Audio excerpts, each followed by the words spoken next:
Baik, Assalamualaikum warahmatullahi wabarakatuh.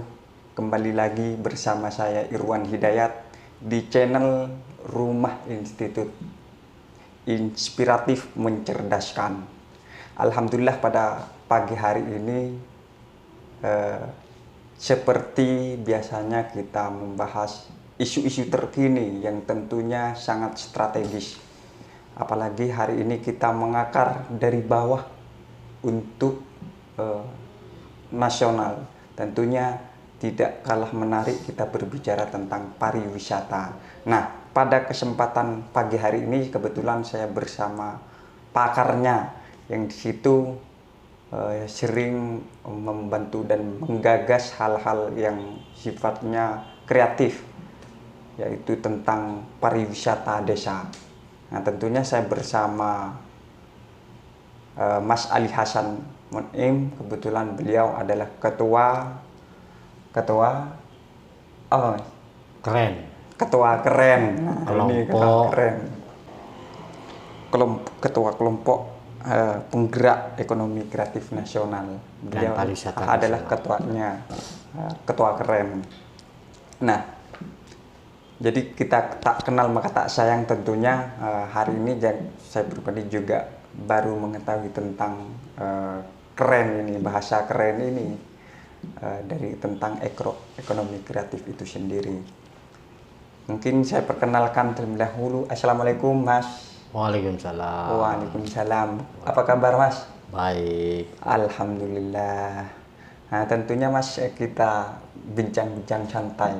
Ya. Kita membahas substansi tentang pariwisata desa. Tentunya apa yang sudah pernah lakukan oleh Mas Ali untuk menggagas desa pariwisata itu sendiri. Nah, sebelum jauh membahas tentang materi, tentunya Mas, yang pertama kita ini sudah bergerak berapa tahun Mas Ali Hasan untuk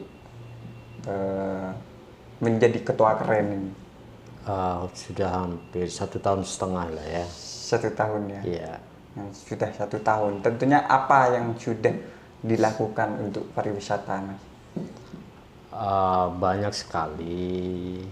Pertama tahun 2021 kemarin di daerah Situbondo, Bondowoso, Banyuwangi, Lumajang kami mendampingi Bapak Menteri Pariwisata dalam acara ADWI, Anugerah Desa Wisata Indonesia, di mana ADWI itu adalah merupakan program Kementerian Pariwisata dari 87.000 desa yang ada di Indonesia. Kurang lebih ada 8.000 sekian yang mempunyai desa wisata. Nah, karena potensinya yang demikian besar, maka Kementerian Pariwisata mengadakan lomba, yaitu Anugerah Desa Wisata Indonesia. Dari 8.000 itu diperas menjadi 1.000, terus diperas menjadi akhirnya 50 desa wisata se-Indonesia, dari Sabang sampai Merauke. Dan di Jawa Timur, khususnya Tapalkuda, saya mendampingi langsung beliau tahun 2021, tepatnya bulan September 2021. Jadi dari salah satu desa yang sudah dilakukan, termasuk itu ada Banyuwangi ya. Iya. Itu ada keterlibatan dari keren ini. Ya, kita menggagas bagaimana desa wisata itu menjadi desa yang mempunyai pengaruh yang baik terhadap masyarakat sekitar. Artinya kalau kita berbicara tentang pariwisata, tentu kita juga tidak luput berbicara tentang ekonomi kreatif. Ekonomi kreatif itu sendiri ada 17 subsektor, ada kriya, gitu ya, ada film, ada game, ada fashion, kuliner, dan itu sangat berpengaruh. Ketika ada desa wisata di suatu desa, maka itu akan berpengaruh terhadap yang lainnya, meningkatkan taraf ekonomi masyarakat sekitar, seperti itu. Kalau semisal dari desa tersebut artinya tidak pernah tersentuh, anggapnya bahasanya desa pinggiran. Ya. Nah, tentunya Mas Ali itu keterlibatannya bagaimana? artinya untuk supaya ini desa si A untuk bisa berkembang, artinya untuk diadakan desa kreatif yang di situ kemungkinan besar atau tidaknya adanya suatu desa itu ada hal-hal yang positif. Gimana cara untuk melakukan itu? Ya. Desa tersebut, Mas? Di Indonesia itu ada yang namanya Riparnas, Rencana Induk Pembangunan Pariwisata Nasional. Ada Riparprov, Rencana Induk Pariwisata Provinsi. Ada Riparkap, Rencana Induk Pembangunan Pariwisata Kabupaten. Tetapi pada saat ini tidak ada yang namanya Ripardes, nggak ada sampai sekarang. Lah, dari situlah kami kemarin dari hari Selasa Rabu bertempat di Jakarta ini kami mengadakan pelatihan bagaimana membuat Ripardes, Rencana Induk Pembangunan Pariwisata Desa. Kebetulan kawan-kawan dari Kabupaten Nias Selatan, Sumatera Utara, kita adakan pelatihan di sini supaya apa? Supaya desa wisata itu terus berbenah. Nah, maksud dan tujuannya apa? Maksud dan tujuannya adalah setiap kali ada event, kita tahu ketika ada suatu terganti kepemimpinan, reformasi kepemimpinan di desa, maka program yang sebelumnya yang digagas oleh kepala desa yang sebelumnya itu dinisbikan. Banyak hal seperti itu. Contoh desa wisata Almor di Bondowoso. Ketika beralih ke kepemimpinan berikutnya, maka wisata yang ada di desa itu dinisbikan, tidak dilanjutkan lagi. Daripada itu, maka kami keren ini terutama mensosialisasikan, mendampingi bagaimana membuat Ripardes, Rencana Induk Pariwisata Desa. Kenapa? Supaya ini sustainable, berkelanjutan. Ya. Siapapun yang jadi pemimpin pada saatnya nanti, ini akan tetap ada wisata desa itu sendiri. Gitu.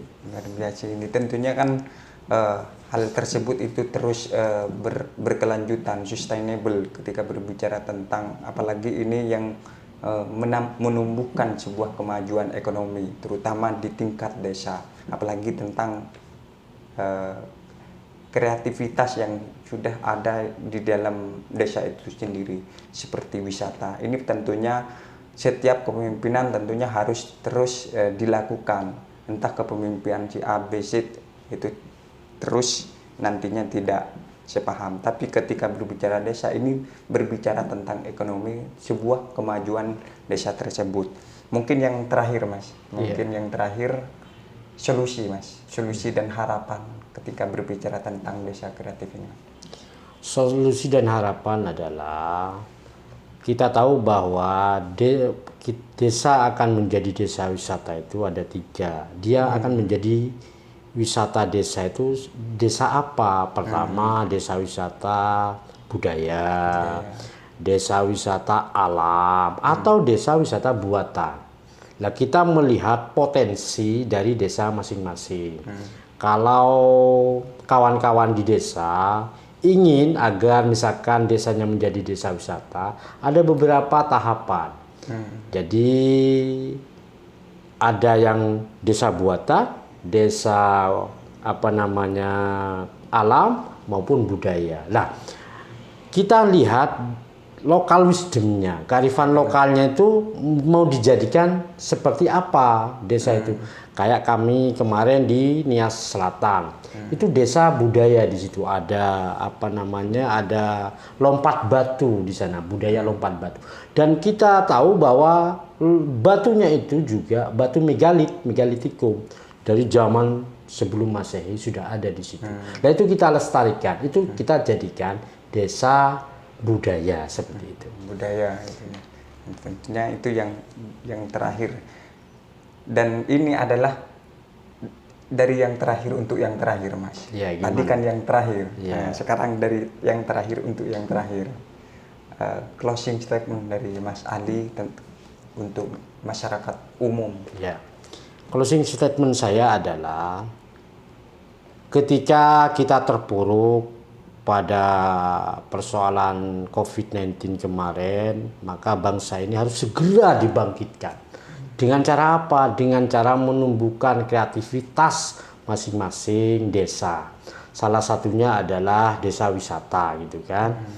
Kementerian Pariwisata sudah ada program ADWI, Asosiasi Desa Wisata Indonesia, di mana program ADWI ini akan menjadikan desa itu sebagai destinasi wisata, baik buat warga lokal maupun mancanegara. Karena apa?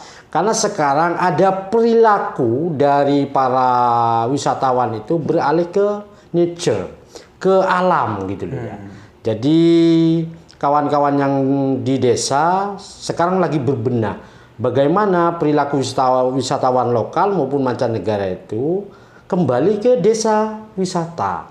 Tidak kembali ke hingar-bingar pantai dan tidak, tetapi kembali ke back to nature. Di situ akan tumbuh kembang, ada yang namanya homestay dan sebagainya. Sehingga masyarakat yang ada di desa wisata tersebut akan menjadi ekonominya lebih baik. Kita tahu UMKM, ya UMKM Indonesia itu menjadi 3 sumber pendapatan negara, devisa. Pertama Amerika dengan Hollywoodnya, 2 Korea Selatan dengan K-popnya, Indonesia dengan UMKM-nya, dengan ekonomi kreatifnya. Nah ini sumbangsih desa wisata khususnya terhadap pendapatan negara melalui devisa itu. Tentunya ini luar biasa ketika kita dibahas lebih mendalam tentunya, karena mengingat waktu masih ada kesempatan lain. Jangan lupa untuk kawan-kawan khususnya para pemuda di pelosok desa, tentunya kita harus kawal untuk bagaimana lebih maju desanya. Kita berbicara tentang pariwisata, ini berbicara tentang ekonomi masa depan kita. Saya ucapkan banyak terima kasih Mas sudah meluangkan waktunya untuk berbagi di channel Rumah Institut. Kurang dan lebihnya mohon maaf. Assalamualaikum warahmatullahi wabarakatuh. Waalaikumsalam.